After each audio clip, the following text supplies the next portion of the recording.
and good evening, everyone. Welcome to the Business of Property. I'm your host, Cheryl Leong from Property Development Australia.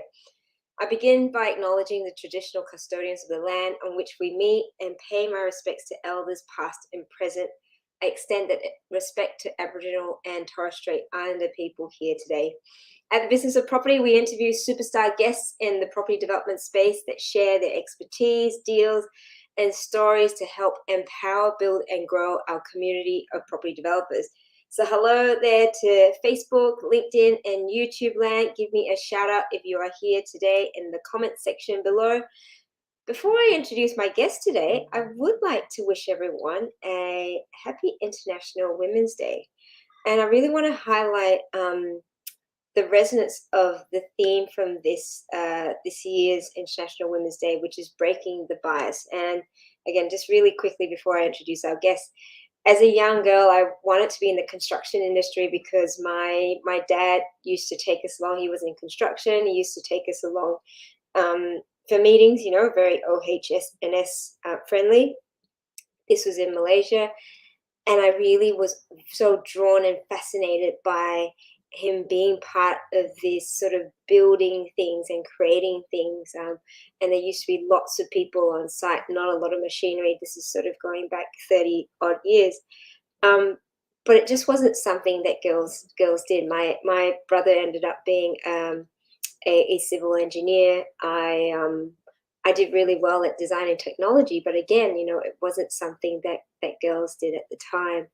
It took me a long time to realize as a young woman that it was okay to be part of the property space. And I'm so thankful for the women in property that have paved the way and are continuing to pave the way and break this gender bias about, you know, property and development being a real sort of alpha male industry, and it's so fantastic to see women and men doing incredible things in property development today. So I really want to celebrate everyone, women who are you know, my friends, my colleagues that are doing fantastic projects in property development and just in business and life. So thank you. And today, so diving straight in is my guest today, Adam, who is the Managing Director at Liberty Blue Wealth.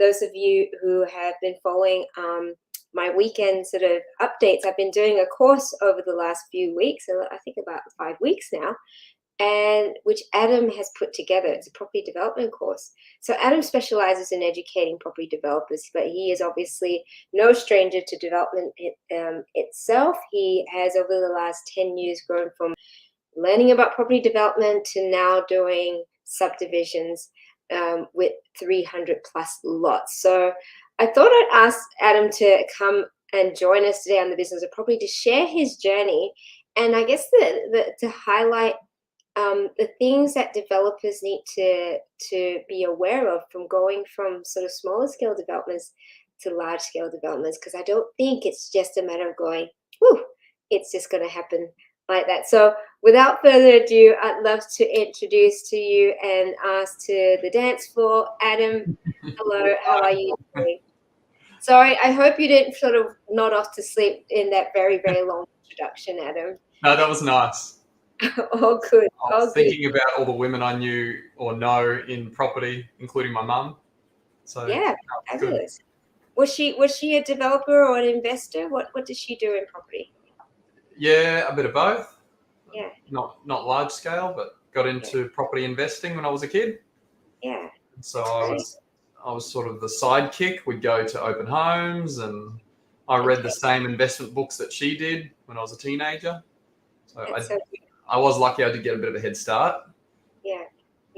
And she was obviously like, you know, you looked up. She was a mentor in that sense, and it's wonderful. I think, you know, that there again, it's such a shift. I asked my daughter today, I'm like, did you know back in the day women didn't have the opportunities to do the things that they wanted to do, and I was like, can you even imagine that? We're so lucky where we are living in Australia that our kids don't even they can't even comprehend this whole idea that there was gender bias or discrimination or inequality. So again, I'm very glad to be on this platform here as equals, talking about the thing that we all enjoy, which is property development. So Adam, can you sort of give us a little bit of a short summary about your background, how you got started in property development? Yes. Okay. The elevator pitch. Yes. I just finished university. My cousin told me about this property event that was on, and it was a free introductory seminar. It was run by a lady, actually. And I went along, and she told me I could buy property with no money. And so I believed her, and I went out and bought a $3 million development using none of my own money. And that was 6 months after I went to this seminar. So that was how I got started. And I remember sitting in the audience or in this chair and thinking that I was going to be a property developer at some point in my life, like in my 40s, once I'd built up an asset base and generated enough normal properties to have enough cash to do it myself. And then she said, well, you don't need the cash. You just need to find a vendor, get the vendor to put up the cash. Was that when it went? Yeah. I was like, awesome. That sounds way better than working. So I think I was like 2 months out of uni, and I had a scholarship. So I worked for the civil construction company. I'm a civil engineer by profession, and I love civil engineering, hated working for somebody else, and I hated working Saturdays too. I was working when I finished uni, 10 hours a day or probably longer, 11 hours a day, 5 days a week. And then we had to come in for Saturdays as well. So when you're 22, you're working like 50, 60 hours a week. It sucked. So I was like, You meant to be out clubbing. Sorry? You meant to be out clubbing at 22. And, well, there are not many young, sort of 22-year-olds that are thinking about property development as well. So it's great that you had that particular mindset to even sort of explore that and think about retirement in some sense. I was just thinking about, she told me I could make $100,000 in like 6 months. So I was like, all right, 6-month goal, make $100,000 and quit work. And so what actually happened? What was, can you tell us some high level details of the deal that you put together and how you put that together? Yeah, so it took a little bit longer than 6 months. I had a bit of a learning curve to go on first. Actually, one thing I want to mention is I never told anyone other than probably my mum and my cousin about what I had planned to do. So I enrolled in this lady's course, and the course back then was $6,500. This is in 2010, $6,500. I put it on the credit card because I was making like $60,000 a year, which is not too bad as an engineer, but so yeah, put it on the credit card, paid off the credit card. And it astonishes me how many people don't want to pay for their education and are happy just to give it a go and see how things end up. And it costs them a lot more than the price of like, a cheap course. So yeah, how I went on from there, I found the deal. I got the vendor to finance it. I did a vendor finance deal, which was 5 houses and townhouses in Morningside, suburb called Morningside, 5 kilometres east of Brisbane CBD. And then I found another investor to come up with basically the balance money to finalise or complete the development. And then fast forward 2 and a bit years later, that was finished. Made some money, sold just before that 2013 boom, or when we had that mini boom in Brisbane. So I did realize even back then, if I had have sold sort of 12 months later, I would have made another $500,000, but live and learn. So and then a few years later, I ended up quitting my job full time.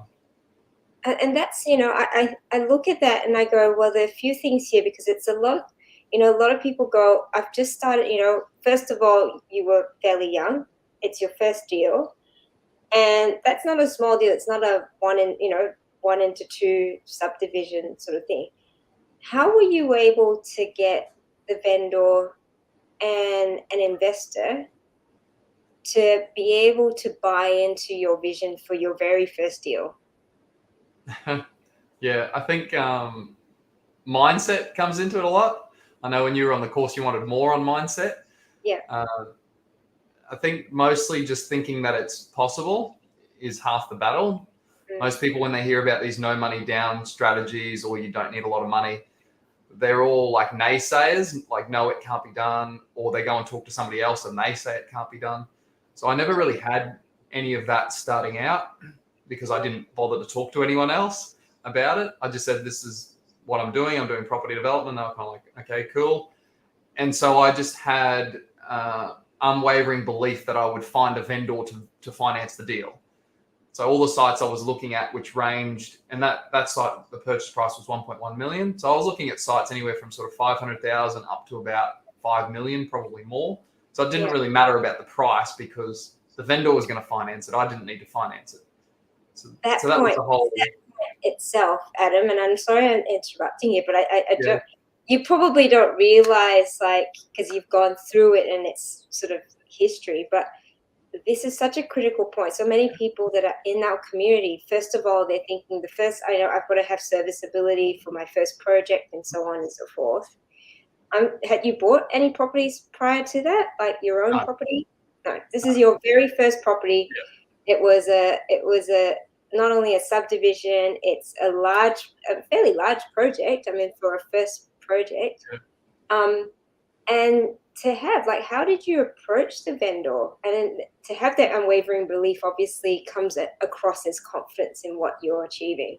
Mm-hmm.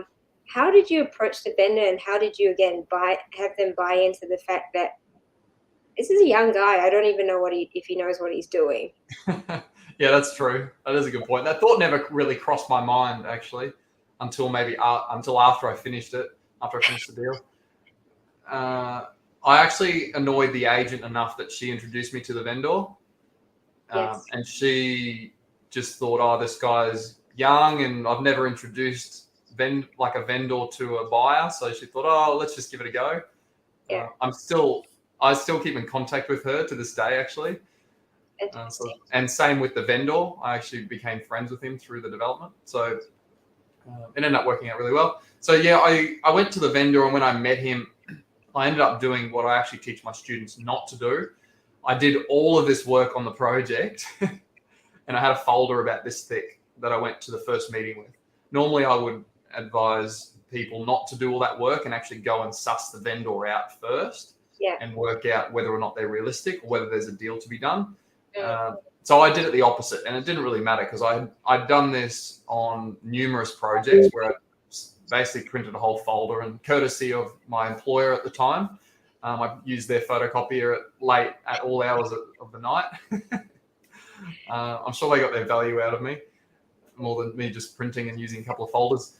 But yeah, I went to him in the first meeting, and I kind of didn't really have that training to sort of suss out whether or not they'd even do a vendor finance deal. It was only that, hey, I got this idea. So it was kind of like, I just said to him, hey, this is all the research I've done here, plonked this massive folder on the table.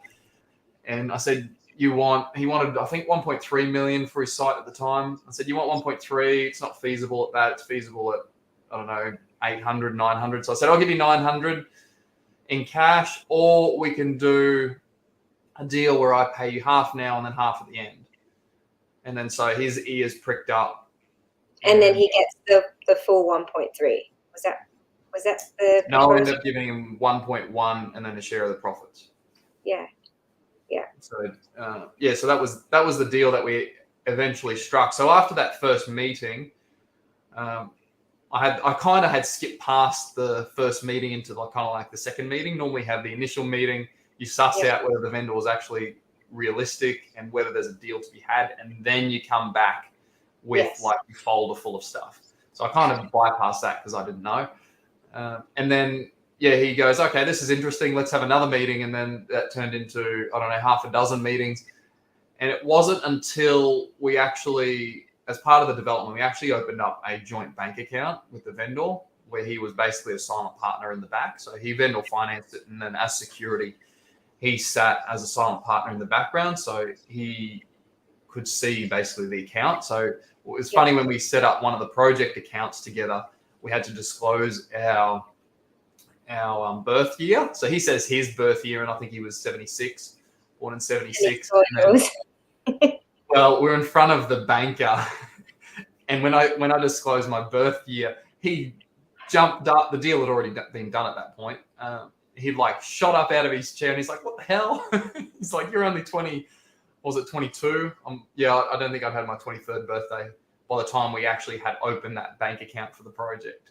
Oh my goodness. Yeah, he kind of took him by surprise and he's like, "Shit, I thought you were 30. So obviously it came back to, I didn't look 30.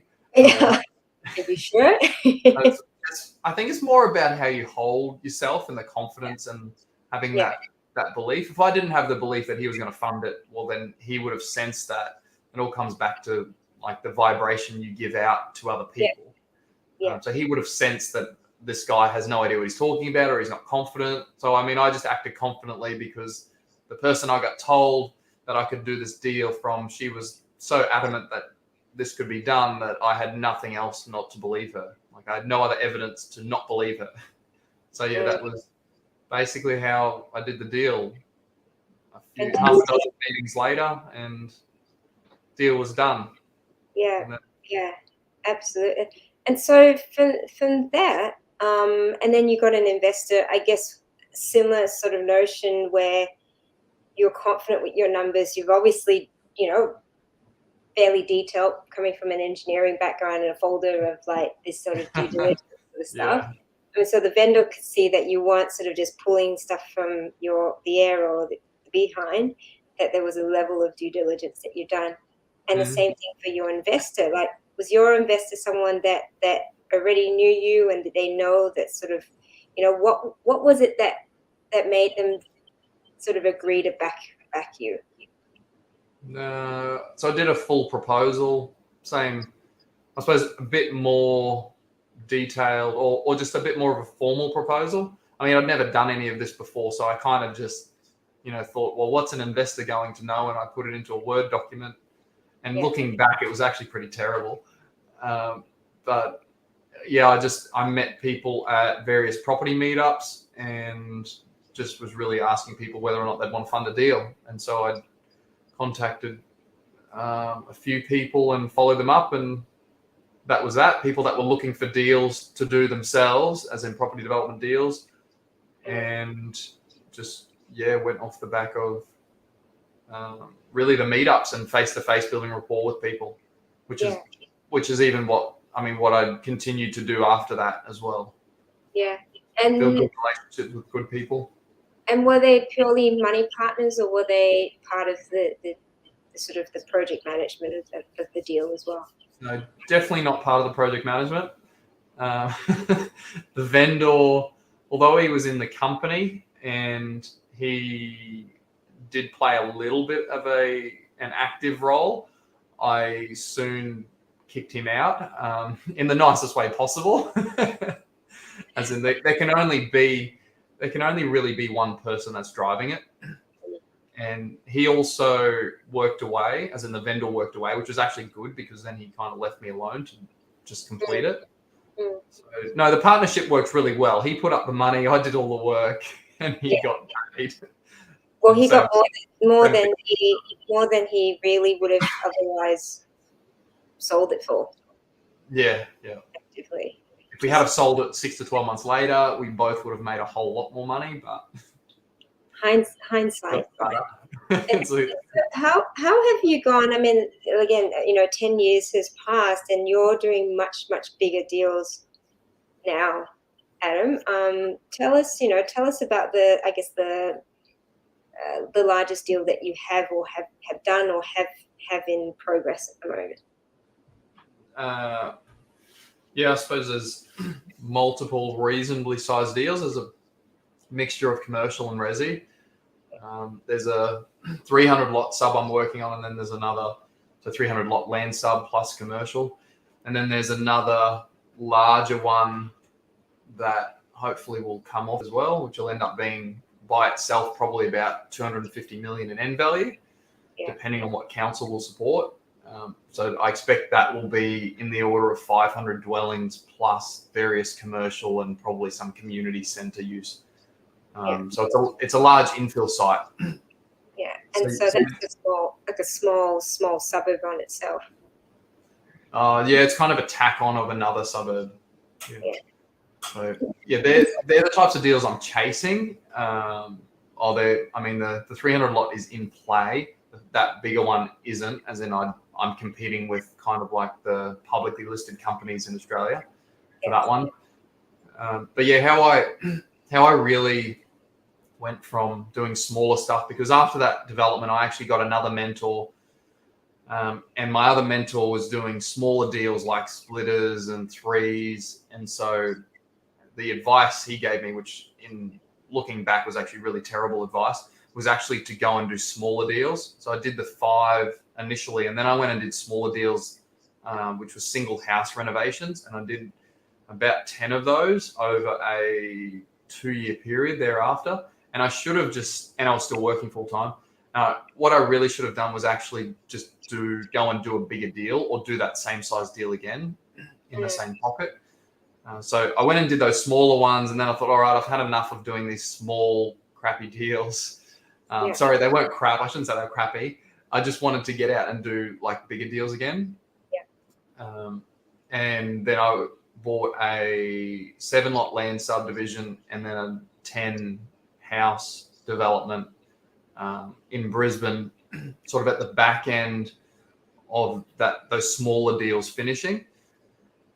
And so they were kind of the start of the bigger deals. And then I met another mentor who I actually employed pretty much full time. I paid him a huge amount of money to basically be in my corner. He was between things when I met him.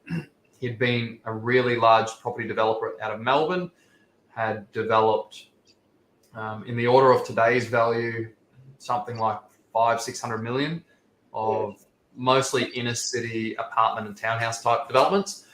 So he pretty much took me to the next level from doing these 7, or the smaller land subs are 2s, 3s, and then I had the 7 and the 10. And then what we did was actually develop a commercial strategy, which are those commercial deals I'm doing now. So I'm at the back end of those at the moment, as in at the back end completing. So in the next 12 months to 24 months, that pipeline of projects, that couple $100 million I expect will be completed, as long as people build stuff on time and it doesn't rain. So yeah, that pipeline's coming out in the next couple of years. So yeah, he was really the one that took me to the next level, mostly with, it was all about belief really, because he'd already done it and he kind of gave me the blueprint on how to do it. He had a couple of hiccups along the way, lessons that he learned from doing developments and going and doing big developments. So as much as I had him as a mentor, I really learned what not to do, or how not to screw it up, I should say. So yeah, we got into the bigger developments. I developed a commercial strategy with some guys out of Melbourne. And one of the particular guys had spent 25 years in fuel and fast food. So that's a lot of our commercial deals. And then went and pinpointed particular sites to then go and put these commercial uses on. And then in a roundabout way, started getting into land subdivisions as these commercial developments were sort of taking or going into fruition. The land development sort of just came off the back of that. I suppose our joint use, integrate the commercial with the land development and then chase the bigger projects. So rather than just doing a $20 or $25 million commercial precinct, I thought I could add on resi on the back of that and deliver the resi quickly, and then roll through the commercial, because the commercial projects have taken longer than anticipated. All of them got held up in planning, and it's required fairly deep pockets to get them out the other side. They're extremely profitable, but the timing blew out or has blown out, and the amount of money needed just to get it over that hump has also blown out as well, because council have just given us a hard time around commercial. So I suppose the jump from smaller to bigger was more about mindset. I went and raised a whole lot of capital to be able to do it in various different structures. And as a result of that, I've found some really good guys that just happen to have a lot of money and are property developers, and they're my biggest backers at the moment. And then I've got a lot of guys that have been with me for quite a while as well. And so apart from in the mindset, we talk about this in this community a lot, like the mindset side of things. It's like I said, the belief, the confidence, and just sort of the pure, pure blind faith to a certain extent in what you're able to achieve. That's the one thing.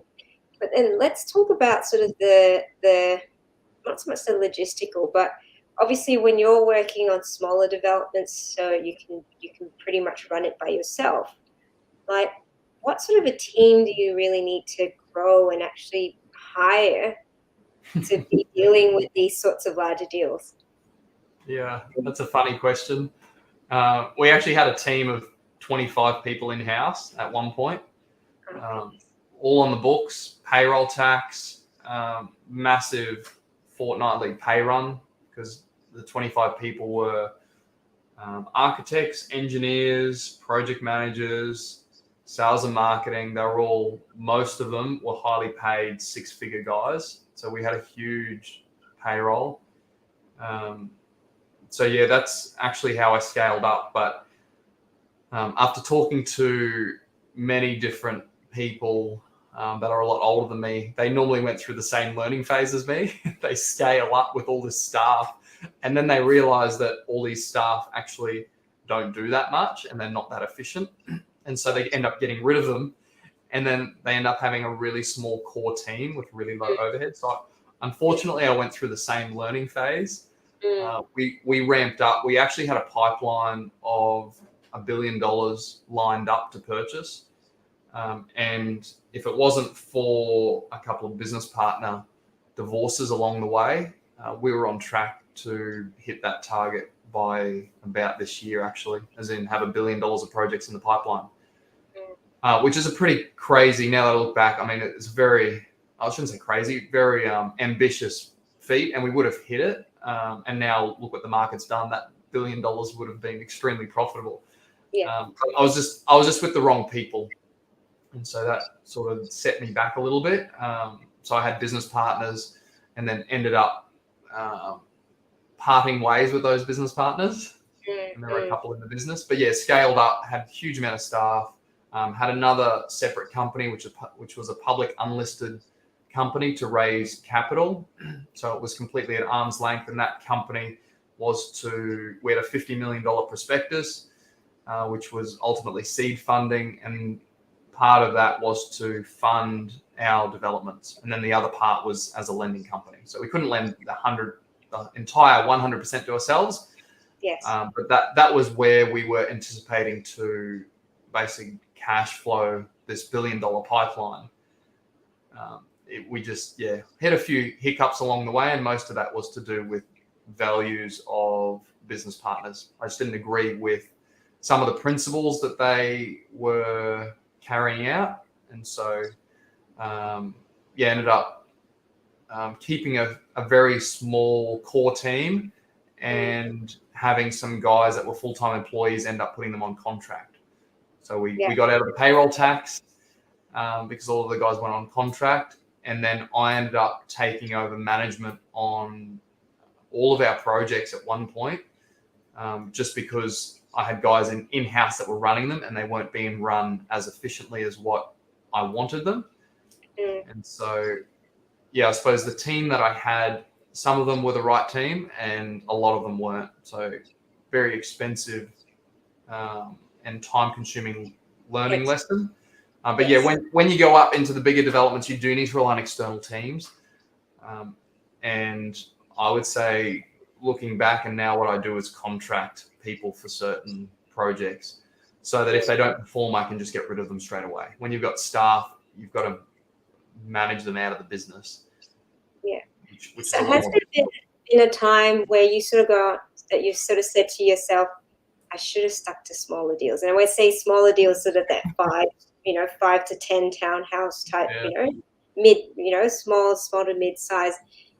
I guess when you had 25 people and you were paying a few $1 million in payroll, maybe that was, you said that. And so is it now, like what's the long-term forecast of what your business is going to look like and the types of developments you're looking to acquire?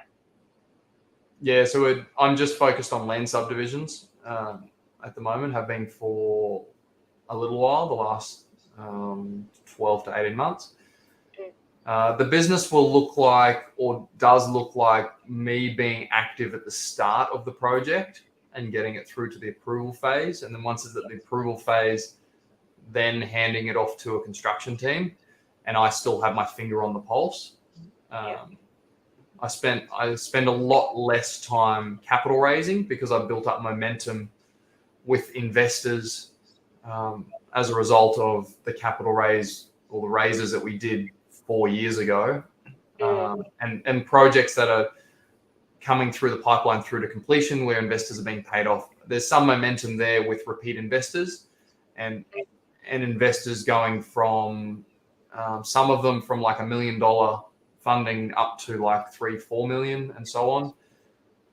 Some of them not as substantial, but yeah, there's some substantial guys that has taken a little while to build their trust. But now obviously I've got their trust that they have quite substantial amounts of money. So I like just the other day, I made a phone call to one of my investors and I said, I can go to market and raise capital for this project, or do you want to do it? Do you want to extend the facility? And on the 3-minute phone call, he said, sure, no worries. I'm like, cool, I'll do the paperwork. And that was that. So I am lucky I do have those relationships, but it has taken time to build up that trust with people, and them know that I know that I can make them return. So yeah, I suppose model moving forward is to keep it lean. I've met some fairly substantial developers that have almost no staff. I met a guy, I was lucky enough to meet a friend of my mentors out of Melbourne that was a billionaire. I don't know how he's not listed on the BRW list. He keeps it under the radar somehow. He's got 7 staff in probably a 400 square meter office in the center of Melbourne. He runs 7 staff and they manage a multi-billion-dollar property portfolio. So obviously his staff are quite good. I have read an article before, I think it was a Bloomberg article, that 80% of the work, 20% of the work gets done by the square root of the number of employees. 80% of the work, that's right, gets done by the square root of the number of employees. So as you get bigger, there's all this inefficiency that happens. And so the guys like Stockland and Lendlease, if you did the raw numbers on some of their deals, like the raw feasibilities, their profit margins are huge. But when you look at their financials, they might only be making 10% a year or 10% return, because they've got such huge overheads and they've got such inefficiencies. They've got various lines of management, and I'm sure they're paying their managers $200,000-$400,000 a year or more, plus bonuses. So a lot of that gets eaten up. Whereas you look at guys like the guy that's doing Springfield, I always forget how to pronounce his name, but the guy that's doing Springfield out of Brisbane, he does one development over 30 years and he's a billionaire from that one development. Yeah. So there's a lot of margin in those master plan communities. He fought with council for I don't know how long, 15 years, and state and lobbied and had all the political influence and all that stuff. So yeah. And so what would you say are the top three tips that you have for developers who are looking to go from, all right, I've done the small scale subdivisions, I'm doing sort of townhouses, I'm sort of looking into whether, because the bigger developments, obviously, they're spread across, if you're looking at 3, maybe 5 years, right? That's fairly reasonable time frame, even longer. Yeah, sometimes. Yeah. How do you feed yourself between paydays to start with, and then second, what are the considerations that you need to make to sort of go, all right, I'm ready to go from here, where a project might be done within 18 months, 2 years maximum, to something that's going to be much longer. Yeah. I did realize a few years ago why people don't do bigger developments, because it does add a level of complexity to it. Yeah. I mean, the payoff is great, don't get me wrong. It's just about stepping up. And like you said, there's 3 to 5 years potentially, sometimes longer with the bigger projects. So you want to make sure that it's worth it and there's a lot of margin built in. And you also want to know that if, 3 to 5 year timeline blows out even further, that there's something like there's another project that is going to do okay as well. You don't want to be waiting 3 to 5 years and you've chewed up all of your or half your profit or all of your profit in holding costs over that time frame, which once you start getting into bigger deals, finance changes, as does council putting their hand out for money, because when you start doing bigger deals, you start upgrading infrastructure, your costs get bigger, then you start looking at like bonding works to get stuff on maintenance. So yeah, there's a lot more to consider when you're doing bigger deals. I always tell my guys, if you're looking at doing smaller deals, keep under like the 3 or 4, because your financing is generally a lot easier. You don't need pre-sales. And generally under 3 or 4, you don't need to upgrade any infrastructure. Once you start getting over that 3 or 4, at least for Southeast Queensland, as soon as you're at 4 or 5 lots, you need to do like a network analysis on sewer, water, electrical. So if you're doing like 5 lots and you got to upgrade a substation, and that's 50 grand, that could be half your profit, or it could be a quarter of your profit just in that one upgrade. Or if you've got to upgrade a sewer manhole or whatever it is. So I would say if you're comfortable doing the small ones and you've had some wins with doing small ones, I don't think there's any problem doing small deals and making money, and maybe just having multiple small deals on the go. With stepping up into the bigger deals, I honestly don't think it's worth doing anything less than like 15 at a time. There's guys that will do a little bit less than that, like 5 or 10, but there's just so many inefficiencies. Once you start getting into that 5 plus, you're in the like network analysis, then your financing becomes more expensive.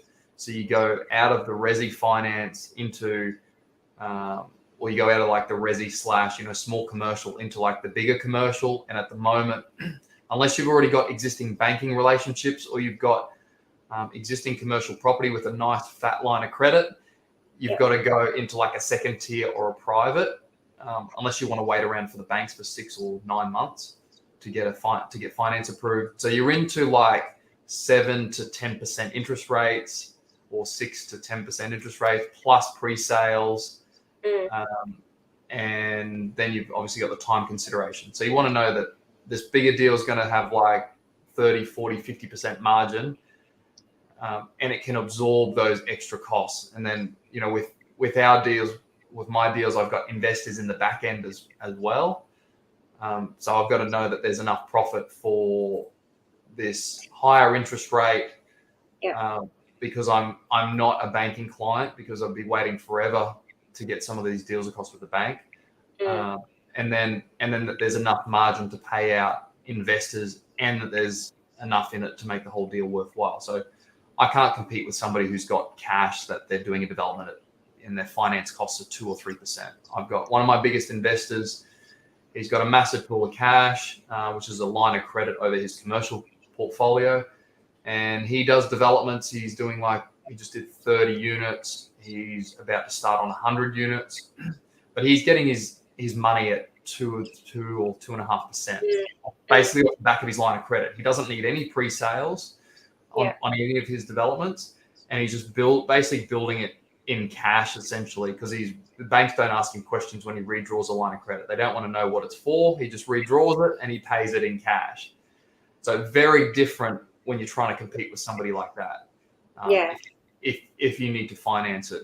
Unless you've got a line of credit that's 30 million deep, or if you're doing smaller stuff, it doesn't need to be that big. But unless you've got deep pockets and it's your own money, or you can access it at 2%, you need to take the finance costs into consideration. In the overall deal. And then obviously if the time delays, which it can do with some of the planning, it's always the planning that delays. Once you get the planning, the rest of it's easy in my mind. It's the planning that takes or can take the time with the bigger one. So you want to make sure it's worth it at the end, and that all your costs are absorbed. So I would say, just to sum up and answer that question, I would say there's nothing wrong with doing smaller deals. If you are going to jump into a bigger deal, just know what you're jumping into and allow enough buffer for it, and make sure that it's going to be worthwhile at the end. And I would say for efficiencies, do something that's like, at least 15, whatever that 15 is, because then you start to get efficiencies with pre-sales, lending. It's all the same amount of effort. Normally the same amount of cost. Like your marketing, setup, financing. That's a good point. I think that's a bit of a nugget there in terms of what's a sweet spot. And I picked something up from there to sort of go, if you're going to go to larger developments, and I say larger, you might as well go into that 15 plus instead of keeping it in that awkward phase of between 5 to 15. That's a really good point there. So Adam, I'm conscious there we've got a few minutes to go. I do want to talk a little bit about your recent course that you've launched, and I've been a part of that, and I've learnt a lot. Even though I've been in development for a little while, I'm a constant learner. Tell us a little bit about what sort of the motivation was behind putting a course together, and I guess tell us a little bit about how that format is going to be rolled out. Yeah, okay. So the motivation kind of started about 5 or 6 years ago when I wrote a course with one of my mentors. And we actually did a launch night or launch day and all of that stuff. And then I never ended up rolling it out because I got too busy developing properties. Since then, and even prior to that, I get a lot of people ask me like different advice and things. Not that I give advice, but I give my opinion on things. And it just got to a point where I was giving out all this advice and I couldn't actually help all my opinion, not advice. And I couldn't actually help the person or the people enough. Like I was kind of like, I need you to do like a program so you can just solve it on your own and you don't have to rely on me. Like I'd given people like a couple of like things that they should do, just, helping out investors, friends, family. And I have been meaning to launch a course for quite some time. I actually had a course completely written 5 or 6 years ago. I ended up starting again about 18 months ago, and basically reformatted the whole thing. And that's the course that I'm delivering now at the moment. So really it's just to give people empowerment to either do it themselves, or at least if they do want to do it themselves, it's enough knowledge that they can. I don't hold back on anything. There's no other program that I offer. I don't have time to offer another program. So this is the one and only. And then I do provide group coaching as well. So I do want people to succeed.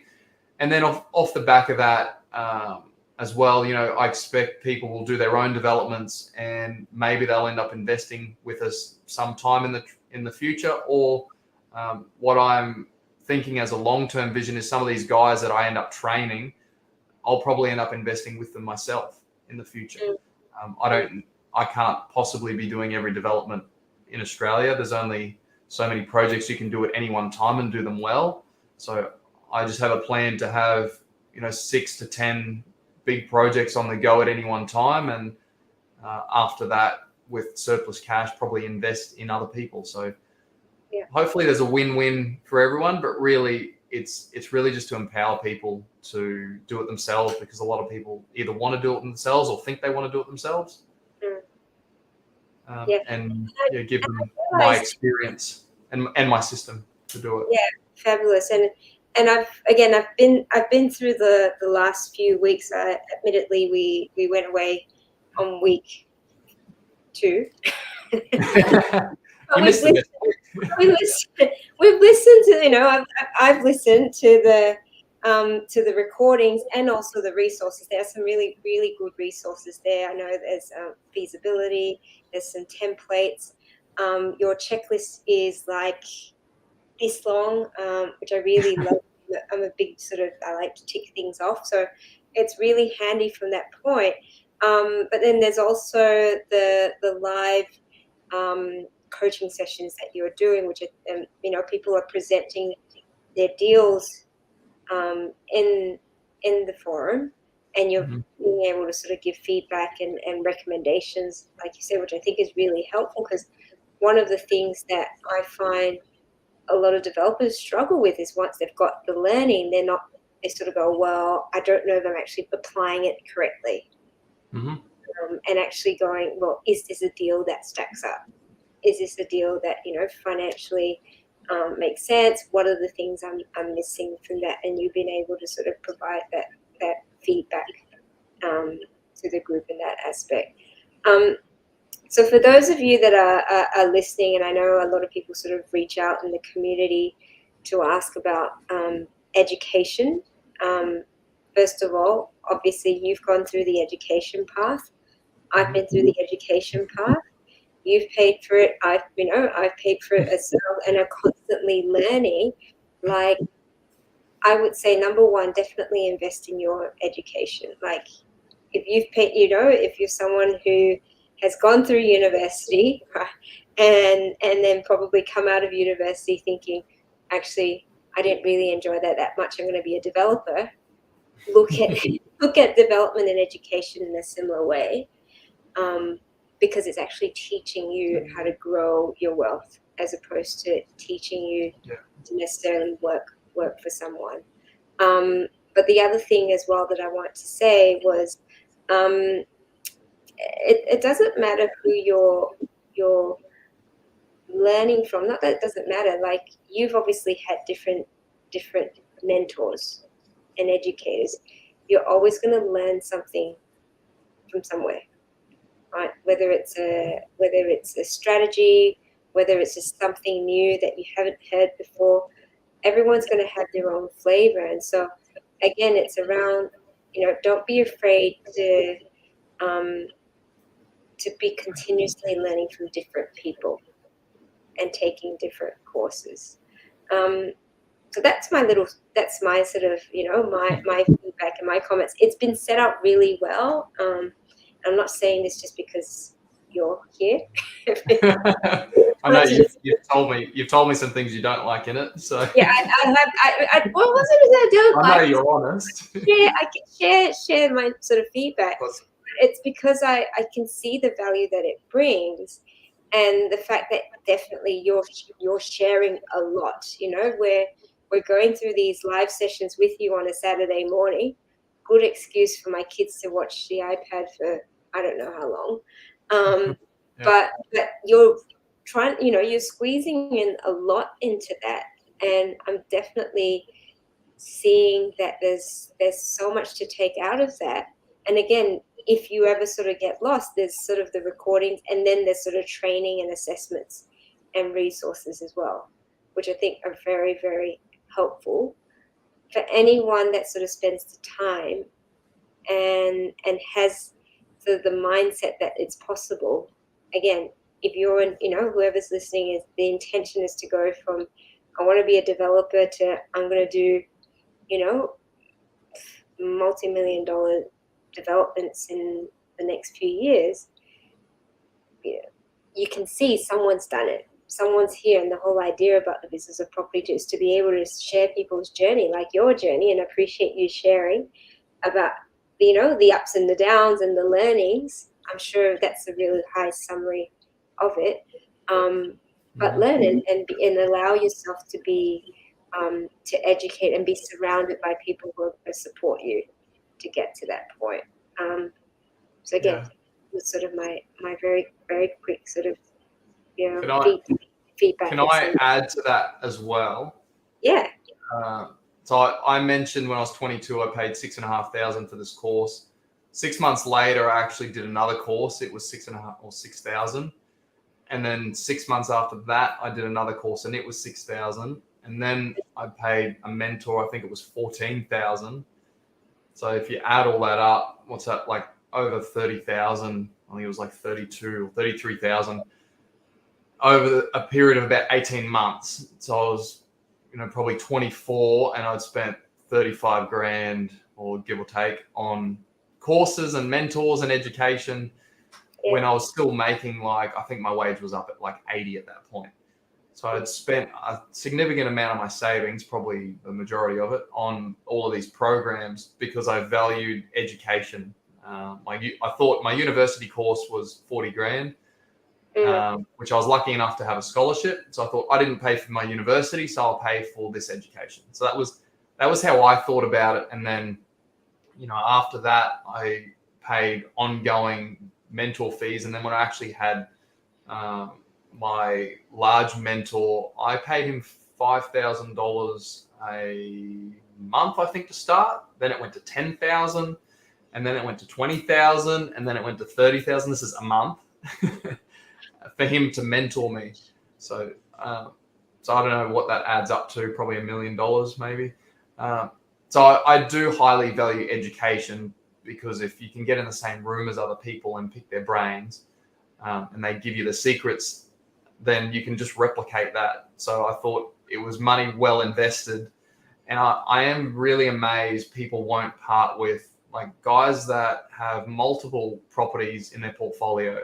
They've already done okay.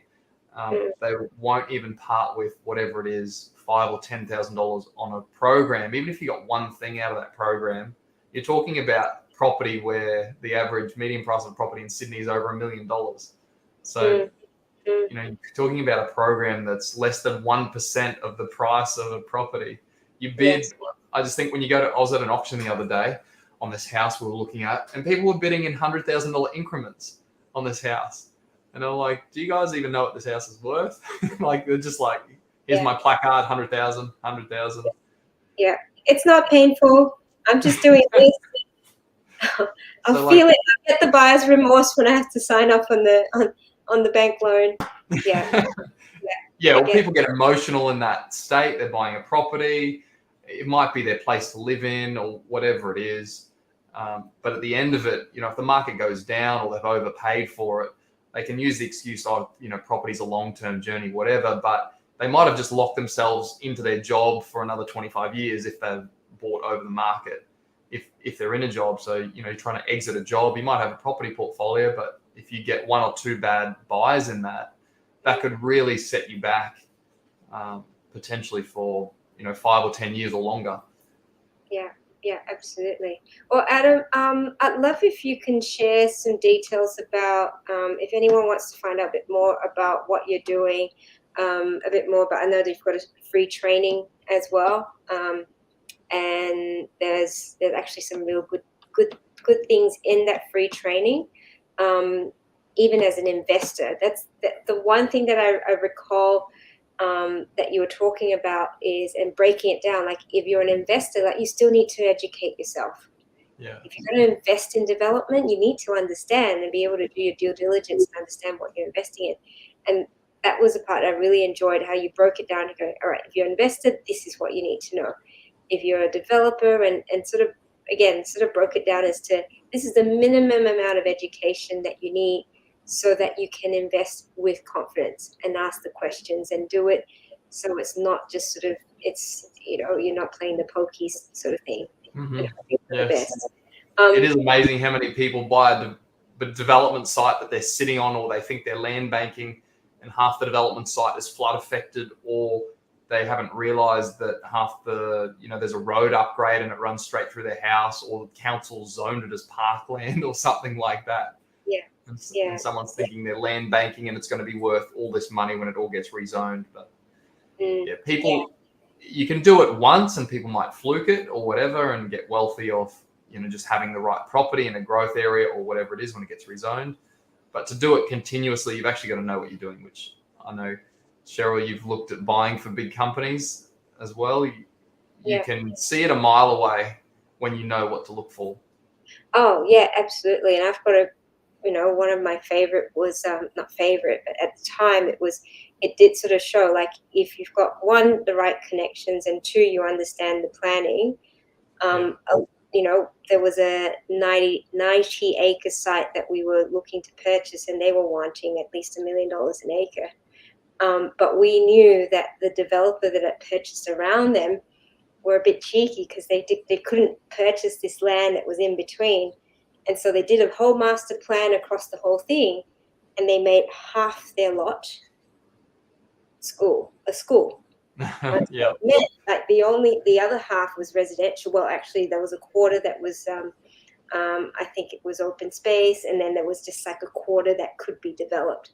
So, you know, the value of that land had reduced dramatically from the mere fact that, and there were developers that were offering that full amount, but they had no idea that this planning was going in place, and this master plan sort of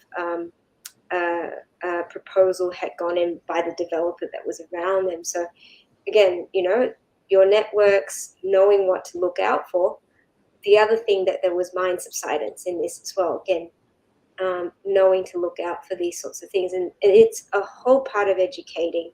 You can either do it the slow way of having to trial and error, which is a bit painful and expensive, or you can accelerate that by getting educated, getting mentored, and just going out and believing that, you know, believe that you can do it and actually take action. Yeah, and take the right action. Don't just be there spinning your wheels. Not any action. So where can people find out a bit more about your course, what it is that that's involved, and so on? I believe we might have a link somewhere. Do you want to put a link later? But if they go to the website libertyblue.com.au, so Liberty Blue is the training company. You'll just have to type it in the URL direct. The SEO, because it is fairly new, I don't think the SEO is quite kicked in yet. So libertyblue.com.au is the course, the training platform, and then the development company is AdPen. Sure. So if anyone wants to look up the development company, but if you look up Liberty Blue, it's linked back to AdPen. Awesome. Thank you. So thanks, Adam. Want to see more info? Awesome. Thank you very much. I think you probably want to go to bed. Well, I've actually got a meeting. Oh, wow, another one. There's another one. The day is still young. The day is still young. But life, that's such is life. But I enjoy what we do, and so do you. So appreciate your time.